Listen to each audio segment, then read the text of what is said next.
Games Plus Arcade tersedia hanya di RCTI Plus Super App. Mainkan sekarang. Karena udah 3 tahun ini kan kita selalu keluar Pulau Jawa nih. Sabang sampai Merauke ke semua pelosok Papua, bahkan terakhir 2 minggu yang lalu.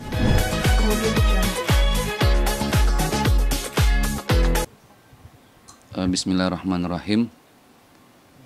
Kalau untuk kegiatan safari dakwah, insya Allah di bulan Desember kita mulai safari dakwah di Pulau Jawa nih, Jawa Barat. Karena udah 3 tahun ini kan kita selalu keluar Pulau Jawa nih, Sabang sampai Merauke ke semua pelosok Papua, bahkan terakhir 2 minggu yang lalu kita ke pelosok Kalimantan Timur, satu daerah perkampungan Dayak namanya Tabang. Itu mereka ngebangun masjid karena mu'alaf, nama masjidnya Al-Mu'alaf. Nah untuk bulan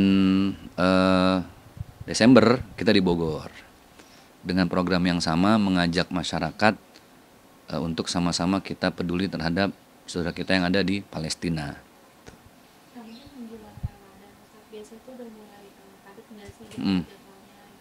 Boleh, Mbak, saya sambil ngambil gambar di Arkan, bentar ya Bang. Sini pinjam handphonenya dulu bentar. Lihatin kameranya ya. Oke, yuk. Iya, mungkin untuk menjelang Ramadan sendiri nih, biasanya tuh persiapannya apa aja dan udah mulai padat nggak sih jadwal-jadwalnya? Kan 3 bulan lagi ya, kurang lebih 100 hari jelang Ramadan. Itu di awal Maret kalau saya nggak salah, kita udah masuk 1 Ramadan. Untuk persiapan sih dari sekarang beberapa TV udah mulai nyetok ya, udah mulai produksi gitu loh buat nanti Ramadan. Ada beberapa yang baru bikin pilot untuk di Ramadan. Tapi kalau safari dakwah ya kita prepare Ramadan ini programnya nanti lebih ke mengajak masyarakat untuk bersedekah Al-Quran. Al-Qurannya nanti kita distribusikan ke pelosok-pelosok juga. Kenapa Al-Quran tidak lagi ke donasi Palestina? Karena menyambut nuzulul Quran di bulan Ramadan gitu. Jadi mungkin setiap Ramadan tuh Ustaz sendiri punya program tersendiri gitu nggak sih untuk setiap Ramadan Ustaz? Ya ada, biasanya kita namanya Darling, dakwah Ramadan keliling. Itu programnya ya dakwah menjemput umat dari satu tempat, masjid ke masjid, ke majelis taklim, ke kantor-kantor, dengan program menyemarakan Ramadan bersama Al-Quran. Jadi khusus Ramadan ini nanti kita lebih banyak mengajak masyarakat buat bersedekah. Sedekahnya dititip ke lembaga kita, nanti kita yang ngatur. Kita cetakin Al-Quran, Al-Quran yang kita sebarin ke seluruh pelosok negeri sampai ke pedalaman-pedalaman. Nah itu Ramadan tuh nanti kita betul-betul push banget, kita gaskan lah supaya maksimal di sedekah Qurannya gitu. Tapi untuk safari dakwah sendiri tetap ambil job keluar kota di saat Ramadan Ustaz? Iya, justru lebih banyak di luar kota. Justru Ramadan ini yang jadwalnya memang 2 bulan sebelumnya udah mulai banyak masuk tuh. Dalam kota, luar kota, TV, channel-channel YouTube gitu ya, podcast-podcast. Saya lihat di mapping jadwal saya sih memang udah ada beberapa yang terkunci jadwalnya sudah di lock. Ya Ramadan ini kan berkah buat semua ya, nggak cuma buat tokoh agama. Semualah kebagian, yang dagang baju koko kebagian berkah, merebut masjid kebagian berkah. Pokoknya dari presiden sampai tukang sarden kebagian berkah dah tuh. Dari mulai direktur sampai kondektur, artis, masinis semua kebagian berkah. Jadi berkah buat Ramadan gitu. Yang pasti saya nggak lepas dari air putih ya minum. Itu saya banyakin 2 liter, nggak kurang insya Allah. Terus jaga makan. Untuk safari dakwah ini kan kita perlu stamina yang betul-betul harus fit terus. Karena lengah sedikit drop tuh. Makanya saya jaga, saya udah ngindarin es, ngindarin yang pedes-pedes. Terus ngindarin yang terlalu banyak manis, itu enggak. Terus kalau masih bisa malam ya udah nggak makan nasi, banyak makan buah atau sayur gitulah. Terus yang berikutnya ya minum herbal harian. Dari mulai bangun tidur, nanti mau tidur minum lagi. Jadi al-wiqayatu khairum minal ilaj. Mencegah itu kan jauh lebih baik daripada ngobatin. Kalau sakit ngobatinnya ribet. Makanya kita coba jaga stamina dengan mencegah sakit itu melalui beberapa treatment lah. Yang ngikutin sunnah baginda Rasulullah, dan yang pasti saya berenang, olahraga. Jadi biar ada pembakaran lemak dan lain sebagainya lah gitu. Tapi ini kesibukan Ustadz yang padat banget, mungkin tetap mengusahakan untuk olahraga juga Ustadz? Ya harus. Jadi kemanapun saya bawa baju renang, cari kolam berenang, kasarnya nggak ada kolam berenang, ada kali, sungai pun jadi. Ada laut, hajar gitu. Tapi lebih banyak cari kolam berenang. Cuma repotnya kalau lagi di pedalaman Sumatera itu kan, kolam berenangnya ya seadanya ya di bawah bukit. Terus orang-orang setempat yang berenang kan, ya mohon maaf agak ada berlumutnya apa. Tapi yang penting gerak aja udah. Bismillah. Gimana caranya badan ini nggak diem aja, ada pembakaran lemak lah supaya kolesterol juga nggak tinggi-tinggi amat gitu. Tapi mungkin selain renang ada olahraga apa lagi sih Ustadz? Jalan kaki. Saya karena jangka panjang ya. Dulu saya hobinya motor, touring, kemana-mana. Udah lewat tuh masanya touring, udah nggak touring lagi. Main motor trail pernah, sepeda pernah. Tapi akhirnya saya mikir jangka panjang, yang olahraga yang jadi investasi dan bisa terus kita lakuin sampai tua itu kan cuma 2 jenis, berenang dan jalan kaki. Berenang dan jalan kaki ini kan di umur berapapun bisa. Jadi saya mikir buat jangka panjang aja lah. Kalau sepeda kan kalau udah kebangetan tua udah nggak sanggup. Tapi renang ini bisa sampai umur berapapun gitu. Mungkin Ustadz boleh cerita sedikit nggak sih sempat drop pada saat itu, terus sekarang lebih menjaga pola hidup dan makan juga nggak sih? Iya, dulu saya mikirnya gini. Ya udah kalau dakwah ya udah dakwah. Lillahi ta'ala, nggak usah mikirin olahraga, nanti insya Allah sehat terus lah gitu. Ternyata nggak bisa.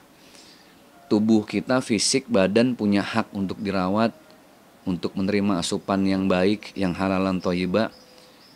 Tubuh punya hak untuk diistirahatin sejenak, quality time bersama keluarga, terus deep sleep, tidur yang betul-betul nyenyak itu modal ya. Jadi sekarang saya udah ngatur nih, udah paham. Kalau dulu kan istilahnya hajar-hajar aja kan, gaskan. Sekarang enggak. Oh pedes enggak, dingin enggak, banyakin buah, banyakin sayur, ada waktu olahraga gitu. Terus yang paling penting nih, jangan terlalu banyak pikiran, ya dilos-losin aja gitu. Jadi ketemu jamaah juga enak, nggak terlalu banyak bawa perasaan yang bete malah cepet capek. Kan semua berawal dari pikiran dulu gitu.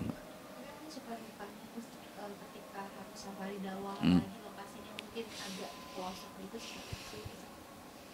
Yang pasti dinikmatin, walaupun kita pikir itu berat ya, ujian bersifat duka, tapi kalau dinikmatin jadi suka tuh.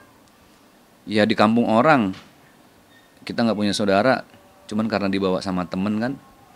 Jadi satu-satunya cara ya udah nikmatin proses dakwahnya gitu loh. Kadang nginep pun di tempat yang penginapan seadanya, cuman ada kipas, AC nggak ada, air panas nggak ada. Satu kuncinya, dinikmatin. Malah saya sering bilang sama teman-teman, kita kalau safari dakwah tuh kuncinya 3. Jalani, nikmati, syukuri. Insya Allah berkah gitu. Misalnya sedikit ini tentang ada kabar menarik Ya. dari Nisa dan Ayus mungkin sebagai sahabat Mm-mm. juga mendengar seperti itu. Ya, saya dengan siapapun ya, sahabat-sahabat, para ustadz, para kiai, ya public figure, teman-teman artis, termasuk dengan Bang Ayu Sabian, yang nggak lain kan beliau memang adik kelas saya waktu ngaji, kita satu kampung, sama-sama orang Betawi asal Perumpung gitu loh. Dan beberapa kali sering ketemu di acara-acara live selama Ramadan beberapa tahun. Jadi mereka ya udah saya anggap keluarga, bahkan udah kayak adik saya. Kayak Aman Nisa tuh manggil saya kan Bang Jack gitu kan. Apalagi ke yang sudah akrab saya sangat menjaga untuk tidak masuk pada wilayah yang pribadi-pribadi gitu. Jadi ya kita as a friend, Saya berusaha menjadi teman yang baik, berusaha menjadi abang yang baik buat adik-adiknya, saling ngingetin, watawasau bil haq watawasau bis sabr, saling support. Tapi di luar itu yang bersifat sangat pribadi, saya tidak banyak tahu dan memang tidak banyak memberikan saran atau segala macam, enggak. Lebih banyak ke support secara karir, secara ya bergaul kita sehari-hari seperti apa gitu. Ya udah kayak saudara sih, udah kayak keluarga ya gitu. Mungkin Ustaz sendiri tahu nggak sih tentang pernikahan itu Ustaz? Kalau saya hanya seliuran aja, lihat di beranda-beranda TikTok gitu kan. Kalau habis ceramah kan saya nyari materi banyak di sosmed kan, di Instagram kan banyak quotes-quotes, terus ceramah-ceramah para kiai. Kadang di beranda ada itu lewat berita-berita infotainment. Ya kalau secara beranda lewat memang beberapa kali, tapi saya orangnya memang yang nggak pernah, apalagi sampai nelfon gitu ya, oh enggak.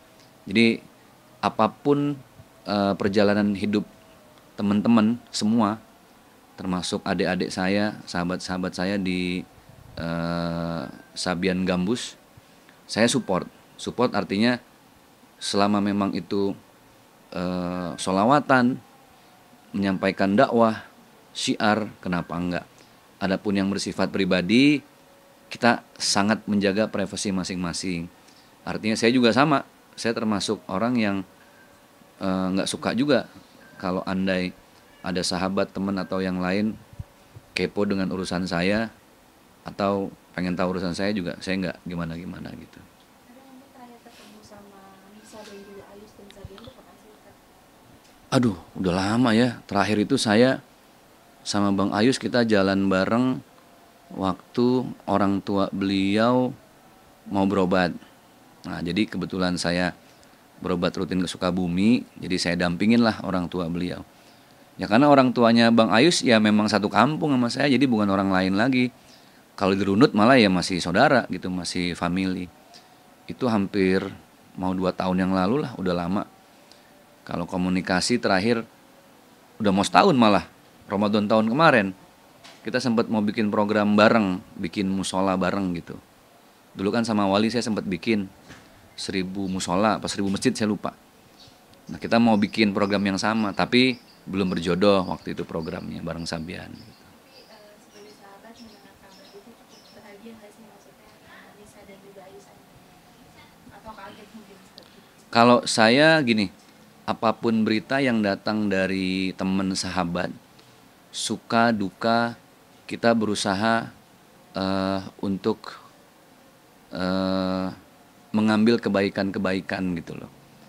Jadi saya lebih banyak memilih untuk diam, untuk tidak nanya ke orangnya langsung, apalagi enggak ketemu ya biasa.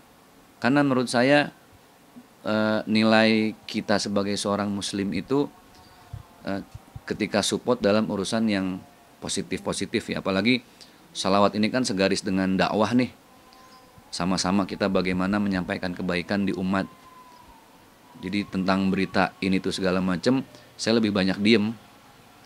Tapi yang pasti sebagai sahabat, sebagai teman, apapun jalan hidup orang lain, kita harus saling belajar dan saling support. Apapun kejadiannya, ambil hikmahnya, ambil pelajarannya, sehingga itu bisa menjadi kebermanfaatan dalam hidup kita gitu. Sosok Imam Ahmad sendiri sebagai seorang ayah dengan anak-anaknya seperti apa sih Ustaz yang bisa dipanggil?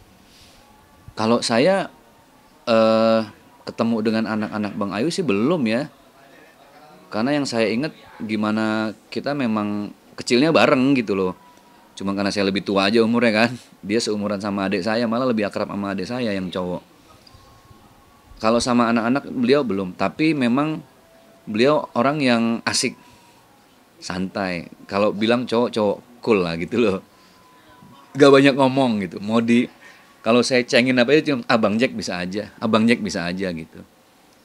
Ya karakternya memang seperti itu. Dan Ayus kan karakter yang nggak mau tahu banyak urusan orang, dan menurut saya itu positif ya. Ya itu sih memang karakter beliau orangnya santai, ya seniman lah, karakter seniman ya. Tahu-tahu satu lagu jadi gitu, keren keren. Kalau untuk membuat beberapa lagu oke lah gitu, dan banyak yang viral kan lagu-lagunya. Tapi mungkin di bulan Juli itu mungkin Ustaz tinggal dikabarin atau untuk datang gitu menjadi saksi atau Ustaz. Nggak ada, kita memang nggak pernah komunikasi untuk urusan yang sangat pribadi, nggak. Dan saya juga memang menjaga itu gitu. Jadi kalau ketemu sama Bang Ayus terakhir waktu nganterin orang tua beliau berobat, ya ngobrol santai aja. Bang Bro gimana? Kapan ada jadwal on air lagi gitu? Kan tahun kemarin tuh, ya Ramadan tahun inilah Bang, ntar mudah-mudahan kita bisa bareng lagi. Oke gitu. Terus kita sering nongkrong kan di rumah Teh Isda tuh, bareng sama Teh Isda, ngobrol kongko segala macam, makan, dan memang nggak pernah banget kita, ya alhamdulillah deh, kalau saya ngelihat sih kita kumpul memang nggak pernah saling coba tahu urusan masing-masing gitu, dan mereka pun ke saya juga alhamdulillah sama, jadi kita saling menghargai lah, saling menjaga gitu. Sosok Ustaz sendiri mungkin seperti apa sih, kan ini kan juga menjadi ibu salimu ya. Nah, mungkin sosoknya kalau yang Ustaz lihat seperti apa? Ya Nisa buat saya dia ya lucu sih, kayak adek aja ya ke saya tuh, maksudnya orangnya ya polos, ketawa-ketawa, hahaha gitu. Apalagi sama Nisa, saya nggak pernah ngobrol gitu kan, paling ya sama teman-teman, sama manajernya gitu. Lebih banyak sama Bang Ayu sih kalau kalau buat ngobrol pas ketemu, nggak sengaja atau disengaja ya, janjian gitu gitu. Jadi perihal apapun berita yang ada, sekali lagi saya berusaha untuk memang tidak masuk ke wilayah itu gitu. Kan Ustaz belum ada supportnya, jadi mungkin untuk Ayus dan juga Nisa gitu dengan pengalaman sekarang. Kalau saya support sholawat mereka, jadi berkarya terus, memberikan yang terbaik, sholawat, karena bagaimanapun dakwah kita dengan cara yang tidak sama. Teman-teman di Gambus berdakwah dengan sholawatnya, jadi keep moving. Salawat must go on, dakwah must go on, terus kebaikan must go on. Jadi saling kita menjaga wilayah privasi kita masing-masing, karena bagaimanapun kita yang coba menilai hidup orang lain, belum tentu hidup kita lebih baik dari yang kita nilai. Semoga banyak pelajaran yang menjadi hikmah buat kita semua, baik pemirsa, netizen, dan seluruh masyarakat Indonesia gitu.